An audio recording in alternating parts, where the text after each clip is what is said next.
Спасибо за внимание, вы мне предоставили слово предварить этот спектакль, который я сам ждал целых 6 месяцев. И очень хорошо, что театр закончил. Мы с вами вместе посмотрим, так же, как и я, так же, как и вы, и я, будем оценивать первый раз.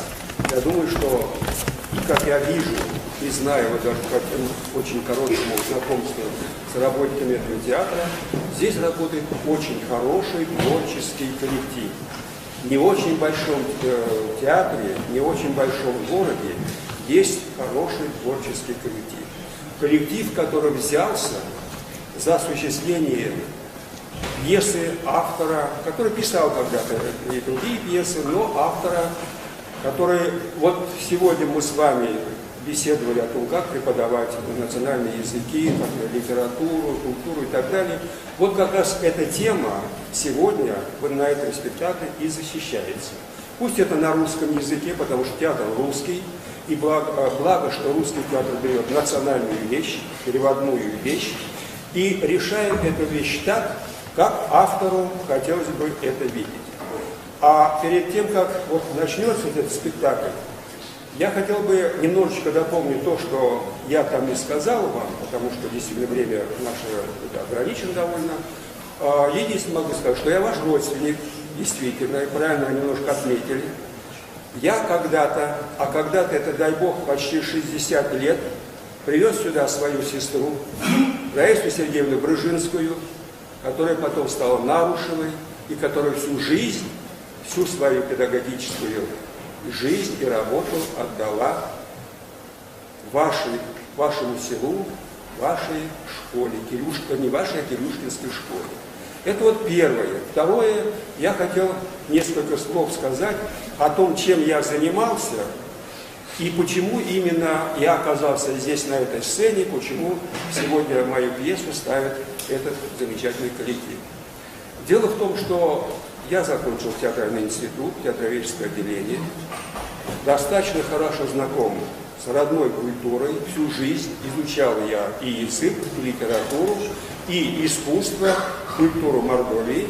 Поэтому, в конце концов, да, работал я на телевидении целых 20 лет, так что это искусство мне знакомо непосредственно. Ставил немало спектаклей на телевидении и в театре, то же самое, и такое даже в моей жизни было. А вообще-то 25 лет я работал в университете, преподавал, опять же, свою специальность, культуру, театральное искусство, национальное искусство, национальный театр, все это моя область. Поэтому несколько слов буквально хотел бы сказать вот о чем.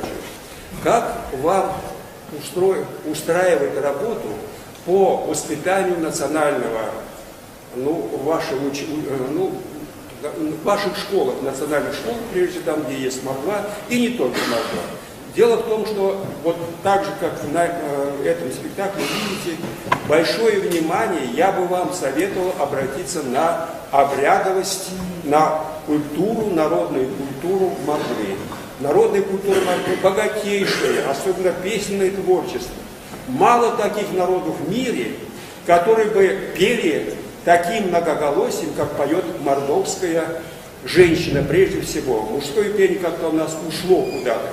А женщины наши могут петь 8 голосов. Простая женщина деревенская, вот собирают они коллектив, Манька, ты будешь первым голосом, там Дуня вторым голосом и так далее, и так далее.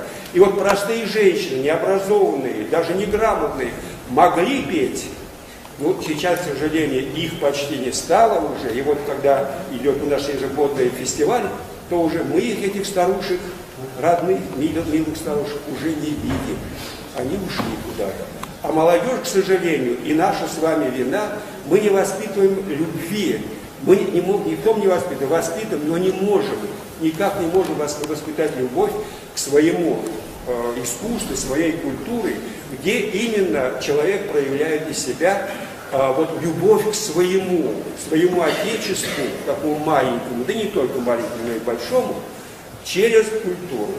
А где прежде всего мы можем вот сейчас встретить пока отголоски той культуры? Это прежде всего наша обрядность, наша праздничность.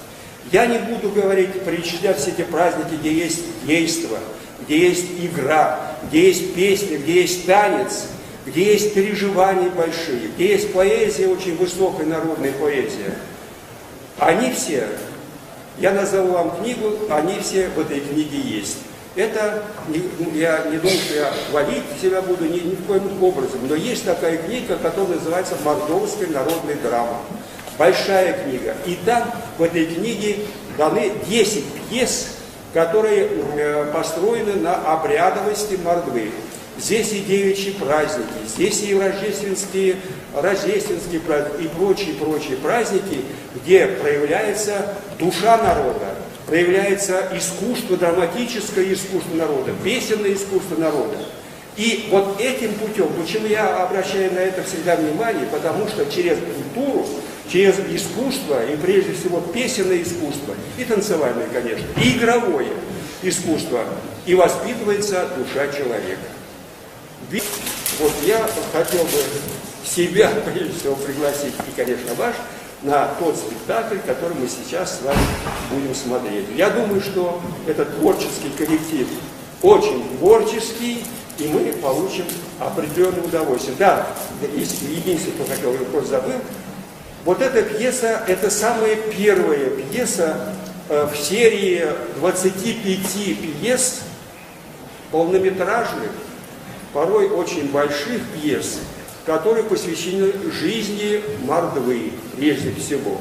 И не просто Мордвы как таковой, а семьи одного рода. И этот род начинает вот в пьесах моих существовать с момента поражения Пугачевского восстания. Участники Пугачевского движения дальше развиваются, естественно, здесь и русские офицеры появляются, здесь и Денис Давыдов, 812 год, вот, кстати, праздник 812, победа над Францией, по-моему, по всей стране ничего не празднуют совершенно, так, отголоски какие-то, а ведь огромнейший праздник, 200 лет победы над французами. Вот есть такая песня, и так далее, и так далее. И плотно действия моих этих пьес доведены до сегодняшнего дня, когда рушится наше село, полностью рушится. И вместо наших прекрасных крестьян, колхозников и жителей сел появляются люди, которые строят коттеджи и прочие, и плевать им на это село, которое пустует или пустеет совершенно и погибает. А где еще есть культура, великая культура, как не на селе? Вообще вся культура откуда вышла? Только из народа. Только от народа мы перенимаем то, что потом перерабатывают эту культуру люди, которые посвятили себя культуре искусства. Так что 25 пьес, каждый имеет свой период, в том числе и освобождение болгар из-под ига Турции, где участвуют наши, кстати, везде участвует этот род, продолжатели этого рода. Вот и так я довожу действие до сегодняшнего дня. А сегодня самая первая пьеса, в которой будет рассказывать о том, как люди оказались, можно сказать, на необитаемом острове и выжили с помощью любви. У меня в пьесах всегда есть любовь, причем очень большая, для меня это кажется, любовь мужчины к женщине, женщины к мужчине. Никаких этих дрязг, которые мы видим каждый день на телевидении, нету. Уж если любят они, то уж любят по-настоящему. Поэтому вот для меня это самое главное в качестве человека. Любовь, прежде всего, дружба и помощь, взаимопомощь. Вот это самая главная идея всей моей пьесы, всех моих всего.